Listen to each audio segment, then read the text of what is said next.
Halo, perkenalkan nama saya Benedict Lingga Sinatria dari kelas X MIPA 1, absen 5.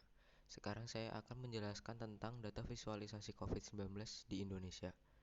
Saya mulai di bulan Maret 2020 di mana kasus COVID-19 dimulai. Pada bulan Maret 2020 hanya ada sekitar 1.400 kasus COVID-19 dengan orang yang meninggal ada 122 dan yang sembuh hanya ada 75. Lalu di bulan April ini, dari bulan Maret ke April meningkat sangat banyak sekali dikarenakan pertumbuhan COVID-19 yang cepat sekali dan menambahnya itu sekitar 9.000. Lalu perpindahan dari bulan April ke bulan Mei lumayan besar juga, menambah sekitar 15.000. Dan dari bulan Mei ke bulan Juni bertambah sekitar 25.000. Dari data yang saya dapatkan, hampir setiap bulannya meningkat sekitar hampir 50%. Dan dari bulan Juni ke Juli bertambah sekitar 50%, jadi totalnya ada 100.000 sekian. Dari bulan Juli ke bulan Agustus bertambah menjadi, dari bulan Agustus bertambah jadi 17.000, yang artinya bertambah sekitar 70.000 kasus, yang menandakan itu kasus COVID-19 pada jangka waktu Juli sampai Agustus bertambah sekitar 70%, dan dari bulan Agustus sampai bulan September bertambah sekitar 100.000 kasus.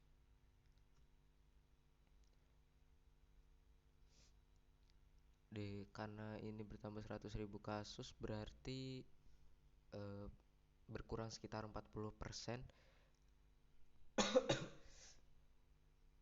Lalu dari bulan September ke bulan Oktober bertambah sekitar 230.000 kasus, dan itu juga menandakan kalau eh, berkurang sekitar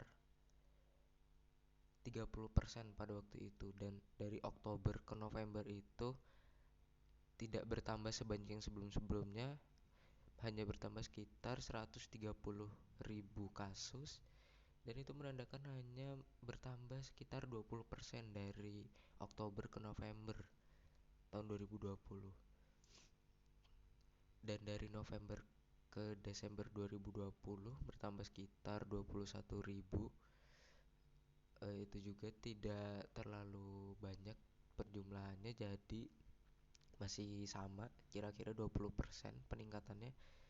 Dan dari bulan Desember ke bulan Januari 2021 saat perpindahan tahun, eh, kasus di bulan Januari bertambah sangat banyak, yaitu 1.170 sekian, dan itu menandakan kalau bertambah 400.000 kasus hanya dalam sebulan. Dan itu lumayan banyak, dan pertambahan kasusnya itu kira-kira 60%. Dan dari bulan Januari ke Februari bertambah sekitar 200.000 kasus. Dari bulan Februari ke bulan Maret juga bertambah sekitar 2.000 kasus, 200.000 kasus. Dari bulan Maret ke April berkurang, hanya bertambah 100.000 kasus karena mungkin diadakannya WFH selama 2 minggu. Lalu di bulan April ke bulan Mei bertambah sekitar 200.000, yang masih bisa dibilang sedikit juga. Dan dari bulan Mei ke Juni bertambah sekitar 300.000, masih lumayan sedikit juga. Dan dari yang paling banyak adalah dari bulan Juni ke bulan Juli. Nah, di bulan Juli atau paling terakhir ini total kasusnya adalah 3.400.000 sekian. Dan itu berarti dari bulan Juni ke bulan Juli bertambah sekitar 1 juta kasus di Indonesia. Kenapa? Karena waktu itu Di India sedang heboh-hebohnya COVID dan ada pendatang dari India yang masuk ke Indonesia dan tidak swab. Jadi menambahnya angka COVID-19 di Indonesia disebabkan oleh WNA dari India itu. Dan semoga bulan Agustus ini jumlah kasusnya berkurang, terlebih dengan diadakannya PPKM. Sekian data visualisasi COVID-19 dari saya. Terima kasih.